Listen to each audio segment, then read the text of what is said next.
اعوذ باللہ من الشیطان الرجیم، بسم اللہ الرحمن الرحیم، اللہم صلی علی محمد و آل محمد وعجل فرجہم۔ جہان علم سٹی آف نالج اکیڈمی سے آپ کی بیب جان آپ سے مخاطب ہیں۔ السلام علیکم ورحمۃ اللہ وبرکاتہ۔ معاشرے میں رہتے ہوئے ظاہر ہے ہمیں اپنے بچوں کو اسکول بھی بھیجنا ہے، کالج بھی بھیجنا ہے، یونیورسٹی کی بھی تعلیم دلانی ہے، تو یہ تو ایک حقیقت ہے، لیکن ہمیں سب سے پہلے ان کی تربیت گھر میں کر لینی چاہیے۔ اس لیے اگر گھریلو تربیت اچھی نہیں ہوگی تو بچیاں جو ہیں نا گھر کی غفلت سے یا تو وہ لڑکا نما لڑکی بن جاتی ہیں، بے باک، دلیر اور دریدہ دامن، جیسے زبان ان کی صحیح نہیں ہوتی۔ یہ لڑکیاں عائلی زندگی میں اور گھریلو معاشرت سے بڑی حد تک بدل جاتی ہیں۔ شوہر اور اولاد سے ان کا طرز بود دوستانہ یا افسرانہ یا قانونی قسم کا ہوتا ہے۔ اس لیے مستقبل کی پیش بندی کے طور پر ماں ہی یہ سوچ سکتی ہے کہ اس لڑکی کی جو اللہ تعالیٰ نے مجھے اتنی بہترین، اتنی پیاری نعمت دی ہے، کیونکہ دیکھیں جناب رسالت مآب کے قول کے مطابق کہ لڑکے جو ہیں وہ نعمت ہیں اور بیٹے جو ہیں نعمت ہیں اور بیٹیاں جو ہیں وہ رحمت ہیں۔ نعمت کا سوال ہوگا اور ہمیں اس کا جواب دینا پڑے گا، لیکن رحمت کا کوئی سوال نہیں۔ اللہ تعالیٰ کی رحمت ہے بیٹی، بہت پیاری چیز ہوتی ہے، ماں کے تو بہت ہی قریب ہوتی ہے۔ وہ چلی بھی جاتی ہے، کتنی دور بھی چلی جائے، لیکن اس کو ماں باپ کا خیال رہتا ہے۔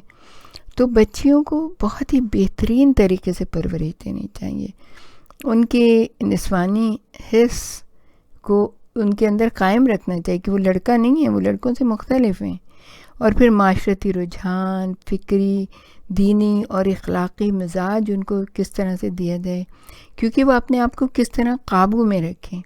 ایسی لڑکیوں کی تربیت میں ذرا سی غفلت زندگی کو وبال بنا دیتی ہے، ماں باپ کے لیے بھی، خود ان کے لیے بھی، اور آگے تو ان کی جو تعلیم، جو نسل ہوگی وہ کیسے اٹھے گی۔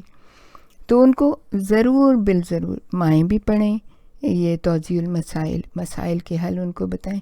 لیکن سب کچھ ہوتا ہے، سب بچے آج کل تو کوئی ایسے بچے نہیں ہیں جو اسکول میں نہیں پڑھتی، یونیورسٹی نہیں جاتی ہے، یا کوئی اچھے ٹریننگ حاصل نہیں کرتی، کوئی ڈاکٹر بن رہی ہے، کوئی انجینئر، لیکن اس کے ساتھ ساتھ ایک اچھا انسان بننا بہت زیادہ ضروری ہے۔ تو اور دوسرے اچھا مسلمان بننا بھی، اچھا مومن بننا بھی، اچھا شیعہ بننا بھی بہت زیادہ ضروری ہے۔ اس لیے ہمیں دین کے جو مسائل ہیں، بہت ساری مائیں ایسی ہیں جن کو خود ہی نہیں پتہ دین کے مسائل کا، کیسے چھوٹی چھوٹی چیزیں بھی نہیں پتہ ہوتی، تو خود بھی پڑھیں، جب بچیاں اس قابل ہو جائیں تو ان کو بھی تربیت دیں، توضیح المسائل ان کو پڑھائیں، ان کو قرآن کی صحیح تعلیم و تربیت دیں، اور ان کو صحیح طریقے سے قرآن پڑھنے کی، جیسے سورہ نور ہے، اس کی تفسیر، سیرت ام المومنین جناب خدیجۃ الکبریٰ اور جناب فاطمۃ الزہرا سلام اللہ علیہ، خاص طور پر خود بھی پڑھیں، خاص توجہ دیں اس کے اوپر، اور بچیوں کو بھی سکھائیں۔ کہانیوں میں چھوٹی چھوٹی کہانیاں ان کے بارے میں بہت سی ہیں، 100 کہانیاں پڑھی ہوئی ہیں، لوگوں کو پتہ ہی نہیں، وہ تو پائرٹ کی کہانیاں سناتے ہیں اپنے بچوں کو۔ تو دیکھیں آپ جا کے کیسی پیاری پیاری کہانیاں چھوٹی چھوٹی موجود ہیں۔ پھر امر بالمعروف نہی عن المنکر پر خاص نظر رکھیں، اچھائی کا حکم دیں اور برائی سے روکیں۔ یہ امام حسین نے جب وہ جا رہے تھے، اور آپ کی وصیت ہم اگلے کسی اس میں بیان کریں گے کہ امام نے وصیت اپنی جو لکھی تھی اس کے اندر لکھا تھا کہ میں امر بالمعروف اور نہی عن المنکر کو دوست رکھتا ہوں، اور یہ میں یہی کرنے کے لیے میں جا رہا ہوں۔ پھر مجلس اور ماتم، دیکھیے ہم دوسروں کو تو کچھ نہیں کہہ سکتے، لیکن اپنے بچوں کو تو ہم بتا سکتے ہیں کہ یہ کتنا زیادہ امپورٹنٹ ہے، کہ کچھ گھروں میں مجلس ماتم جیسے میلاد اور بعض عام طور پر ہوتے ہیں ہمارے یہاں زیادہ تر، اور کووڈ کے لیے تو جب پہلا سال تھا تو ہم نے پہلے ہی یہ کہہ دیا تھا کہ اب ہر گھر میں فرش ازاں بچھائی جائے، اپنے بچوں کو لے کے بیٹھیں، آپ اپنا ہسبینڈ اینڈ وائف بیٹھیں اور واقعات کربلا کو بیان کریں، بچوں کو چھوٹی چھوٹی رباعیاں سکھائیں۔ نوحے سکھائیں، سلام سکھائیں، ایک علیحدہ سے ان کو تربیت دیں. وہ علیحدہ ہیں، وہ سب سے علیحدہ ہیں، آپ سب سے علیحدہ ہیں. آپ کو امام کی محبت حاصل ہے. کتنی خوبصورت بات آپ کے لیے کہی ہے امام جعفر صادق نے. امام نے کہا کہ ان کو ہماری طینت پہ اللہ تعالیٰ نے پیدا کیا ہے. یہ جو ہمارے محب ہیں، ہمارے شیعہ ہیں، ان کو ہماری طینت پہ اللہ تعالیٰ نے پیدا کیا، ہماری بچی ہوئی مٹی سے پیدا کیا. تو آپ یہ نہ سمجھیے کہ آپ عام سے لوگ ہیں، جیسے چاہیں اپنے بچوں کی تربیت کریں. نہیں، آپ بہت خاص ہیں. آپ میں سے بہت سارے تو ایسے ہیں جو کہ خود جناب رسول خدا کے خاندان سے تعلق رکھتے ہیں، اور اگر نہیں بھی ہیں تو وہ ان کی بچی ہوئی مٹی سے پیدا ہوئے. تو کتنا بڑا مرتبہ ہے. تو آپ اپنے آپ کو ایسے عام لوگوں کی طرح نہ لیں. آپ لوگ بہت خاص ہیں، آپ چنیدہ لوگ ہیں، آپ برگزیدہ لوگ ہیں، آپ اللہ کی نظر میں بہت بلند مقام رکھتے ہیں. تو ہمیں دوسروں کی طرح اپنے بچوں کی پرورش نہیں کرنی، نہ ان کو ایسی تربیت دینی، بلکہ ہمیں اس طرح سے جیسے جناب رسول خدا چاہتے ہیں، جیسے بی بی چاہتی ہیں، جیسے مولا علی چاہتے ہیں، جیسے اللہ چاہتا ہے، اسی طرح ہم نے اپنے بچوں کی تربیت اور تعلیم کرنی ہے. تو گھروں میں ہوتا ہے کبھی کبھی کچھ لوگوں کے یہاں شرکت کی رسم بھی ہے، گھر میں یہ انتظام نہیں ہوتا، مگر جو ہے گھروں میں اور بہت ساری چیزیں ہو سکتی ہیں بچوں کی تربیت کے لیے. جیسے محرم ہے، سفر ہے، ربیع الاول ہے، شعبان ہے، رمضان ہے. یہ 5 مہینے خاص اہمیت رکھتے ہیں. اور یہ بات یاد رکھیے گا کہ ان 5 مہینوں کی جو تربیت ہوتی ہے نا، وہ پورے سال چلتی ہے. جو بہترین جو رمضان میں خاص دعائیں ہیں، چھوٹی چھوٹی باتیں، اور خاص طور سے رمضان میں تو یہ ہوتا ہے رمضان المبارک میں کہ سب مل کے روزہ کھولتے ہیں، سب ایک جگہ ایک دسترخوان ایک ٹیبل پہ بیٹھے ہوتے ہیں اور وہ روزہ کھولتے ہیں. وہ وقت ہوتا ہے کہ جب آپ بچوں کو اچھی سے اچھی باتیں بتائیں، اچھی سے اچھی کہانیاں ان کو سنائیں، اور یہ جو ہے نا تقویٰ، پرہیزگاری اور دینی تعلیم اور فکری نشو و نما کا ایک ماحول سا قائم کر لیں. مجلس و ماتم میں پرخلوص شرکت کریں، با اہتمام حصہ لینے کی صحیح کریں. تحریر، تقریر، مرثیہ، ماتم تو دھیانی سے سننا اور پڑھنا چاہیے. پھر اور سب سے اچھی بات یہ ہے کہ آپ جو ہے جس وقت گاڑی میں واپس جا رہے ہوتے ہیں، کہیں سے واپس جا رہے ہیں، یہ تو بالکل عام سی باتیں جو کہ ہر ایک کو کرنی چاہیے. تو بچوں سے پوچھیں کہ آپ مجلس میں گئے تھے، آپ نے کیا سیکھا. اور یہاں پہ ہم آپ کو ایک بہت ہی تکلیف دہ بات بھی بتا دیں گے، لیکن ہمارا مقصد ہی چونکہ امر بالمعروف اور نہی عن المنکر ہے، تو اس وجہ سے ہم آپ کو یہ بتائیں گے کہ بہت خیال سے رہیں، بہت خیال سے. کیونکہ ایک بار کسی ینگ لڑکے نے ایک یعنی یہودی جوز لڑکی سے شادی کر لی.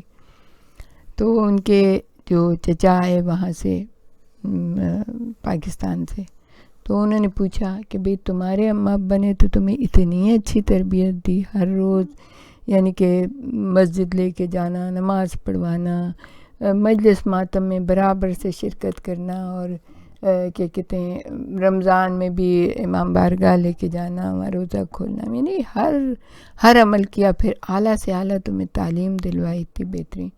تو کیا تمہیں اپنی کمیونٹی میں کوئی لڑکی نہیں ملی کہ تم نے اس سے شادی کر لی؟ اپنی کمیونٹی سے باہر جا کر اب تمہاری نسلوں کا کیا ہوگا؟ اس نے کہا جی میری کمیونٹی میں کوئی خاندان اس قابل نہیں تھا کہ میں اس سے شادی کرتا. تو بڑے حیران ہوئے. انہوں نے کہا یہ کیسے؟ یہ تو تم نے بڑی عجیب بات کہ ہمارے تو ایسے اعلیٰ اعلیٰ خاندان ہیں اور اتنے اچھے اچھے بچیاں اور بچے.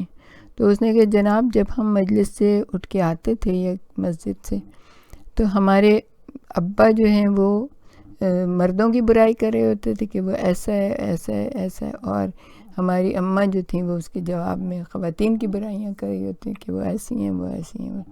تو میں اتنے عرصے تک یہ سنتا رہا کہ مجھے یہ یقین ہو گیا کہ کوئی خاندان ایسا نہیں ہے جس کی لڑکی سے میں شادی کر سکوں، کیونکہ وہ سب برے ہیں. تو بہت خیال رکھیں اس چیز کا کہ اپنے بچوں کے سامنے کبھی اپنے خاندان کی، اپنے جو ہے کمیونٹی کی کبھی برائی نہ کریں. اپنے رشتہ داروں کی، اپنے اعزاء اور اقربا کی، چاہے آپ کو کبھی ان سے کوئی تکلیف بھی پہنچ گئی تو کیا ضرورت ہے کہنے کی، ٹھیک ہے اللہ کے اوپر چھوڑ دیں، اللہ تعالیٰ خود ہی فیصلہ کرنے والا ہے۔ تو بچوں کے سامنے کبھی ایسی بات نہیں نہ کریں، بلکہ بچوں کو اپنی کمیونٹی سے متعارف کرائیں، تاکہ جیسے آج کل ہو رہا ہے بہت زیادہ بچے جو ہیں نا، کوئی ہندوؤں میں شادی کرے، کوئی فلپینوں میں شادی کرے، کوئی کسی میں، اور جو کر رہے ہیں، کرنا چاہتے بھی ہیں، تو ان میں لڑکیاں اتنی آزاد ہیں وہ کہتی ہیں ہمیں شادی نہیں کرنی۔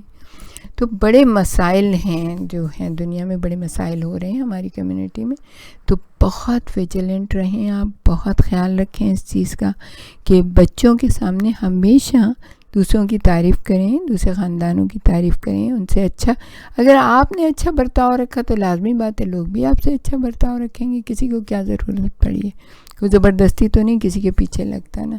تو ہمیشہ با اخلاق رہیں، لوگوں سے اچھے سے بات کریں، تاکہ جو ہے بہت ہی اچھی طریقے سے یہ سارے معاملات طے ہو جائیں۔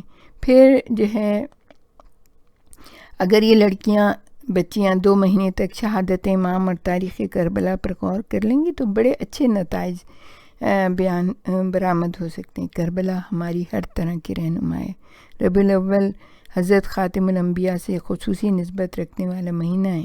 اس میں میلاد کو رسمی طور پر نہیں، عقلی انداز میں منعقد کریں، سیرت، اسلام، تاریخ، تعلیمات کا مطالعہ، رسالے وغیرہ کا مطالعہ کیا جائے۔ پھر شعبان حضرت ولی عصر امام آخر الزمان اجل اللہ تعالیٰ فرجہ شریف کے جشن ولادت کا مہینہ ہے۔ اس مہینے میں اپنے امام کی معرفت اور بحیثیت شیعہ کے اپنے فرائض سے باخبری اور تجدید عہد کرنے کی طرف توجہ دینا اور دلانا چاہیے۔ آپ دیکھیں نا چھوٹے چھوٹے بچے دعا امام زمانہ پڑھتے ہیں، کتنے خوش ہوتے ہیں، آگے سے آگے بڑھ کے وہ جو ہے نا پڑھ رہے ہوتے ہیں۔ پھر ماہ رمضان جو ہے خواتین لڑکیوں کی گھریلو مصروفیت میں بڑی اہمیت رکھتا ہے۔ قسم قسم کے پکوان، افطاری کا اہتمام، سحری کے لیے اٹھنا، قرآن پڑھنا اور سننا۔